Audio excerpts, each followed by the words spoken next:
pourquoi il est interdit de faire le culte des ancêtres ou le culte des morts. Il faut savoir que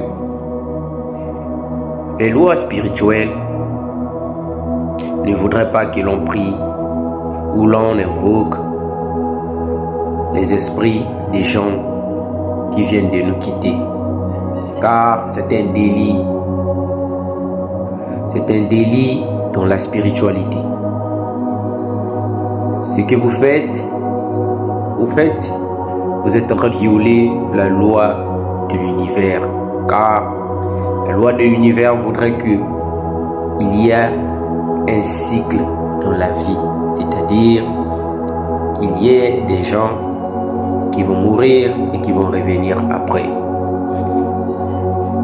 Et quand vous invoquez l'esprit d'une personne morte, vous êtes en train d'empêcher cette personne de se purifier, de se rendre dans l'astral supérieur afin de revenir sur cette planète avec quelque chose de nouveau pour les terrains de sa communauté ou de sa race. Voilà comment les Africains sont en train de bloquer beaucoup de talents, beaucoup de génies qui veulent parfois venir aider l'Afrique à se développer. Car beaucoup des Africains utilisent encore des esprits des gens qui sont morts, pensant qu'ils font la spiritualité. Ce qu'ils font en fait, c'est du spiritisme, l'art d'utiliser les esprits de défunts. En utilisant ces esprits, vous bloquez ces gens avec nous dans le monde physique. Voilà comment il y a des gens qui capturent ces esprits, qui mettent dans des bouteilles. Voilà comment certains féticheurs, sorciers utilisent ces esprits pour jeter les sorts aux gens. Ils utilisent ces esprits, ils les préparent pour aller envoûter des gens, pour aller rendre les gens malades. Donc, il n'est pas bon de prier les défunts. Par exemple, si vous priez quelqu'un qui est mort et qui fumait beaucoup ou qui prenait beaucoup de boissons, cette personne arrive, il se met en contact avec vous, il va vous envoûter, il va vous pousser à aller prendre la boisson, à aller prendre la cigarette, car vous devez répondre au fait à ses besoins quand lui il vous aide. Voilà comment spirituellement il n'est pas bon de faire le culte des défunts.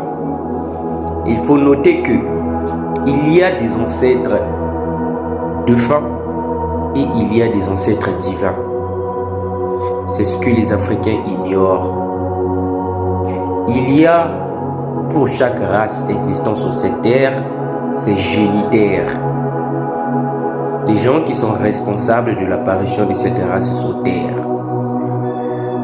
Et ces gens, c'est ce que les religieux appellent par les anges et que la science appelle les extraterrestres. Il en existe au fait pour plusieurs races et pour toutes les races existant sur cette planète Terre. Ce sont ces gens que nous devons rétablir le contact avec, car nous les Africains, on a perdu le contact avec ces gens il y a très longtemps. Ces gens en fait, ce sont des intelligences supérieures. Ce sont des extraterrestres plus puissants et plus évolués qui peuvent nous apporter le surplus dans notre race. Et comme les Africains ignorent encore leur existence, ils souffrent beaucoup sur cette planète.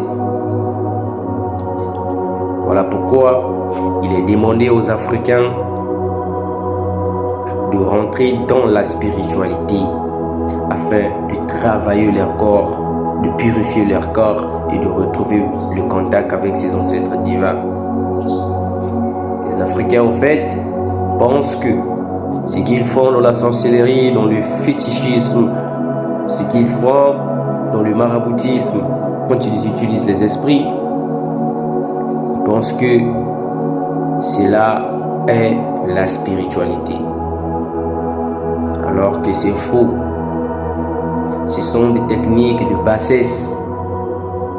Voilà comment même ces techniques pour appeler ces esprits, ces techniques que nous utilisons dans notre race, inspirent de l'infériorité. Car on vous demande parfois d'appliquer de la boue, de la chaux, des couleurs sur votre corps, d'attacher des tissus sales, d'attacher des plumes, des poudres, tout ce qui est sale sur votre corps afin de rentrer en contact avec eux. Voilà comment certains féticheurs, certains maîtres de la sorcellerie africaine font. Et quand vous les voyez, quand vous voyez un maître de la sorcellerie ou un maître du fétichisme, un bon maître puissant de la sorcellerie africaine, ils sont souvent très sales dans leur façon d'être. Ils attachent des morceaux de tissu sur leur corps, des fils partout, des peaux d'animaux partout, parce que ils sont en contact avec des esprits inférieurs et ces esprits adorent alors être comme ça. Et si vous voyez un maître de la spiritualité dans les autres races, par exemple chez les blancs, il n'a pas besoin d'être sale, il est tout propre. Parfois, son objet de protection n'est qu'un anneau ou encore une bague ou un médaillon qu'il porte sur lui. Et vous voyez comment cela inspire de la supériorité ou de l'évolution. Nous les Africains, nous sommes restés dans notre état primitif qui ne nous apporte rien de bon pour l'évolution de cette race. Alors, il a demandé à tous les Africains d'abandonner ces pratiques et de chercher à se faire initier dans la vraie spiritualité afin de chercher à évoluer et de rétablir le contact avec nos ancêtres du cosmos, nos ancêtres divins. Et pour aujourd'hui, ça sera la fin pour notre enseignement. Je vous remercie.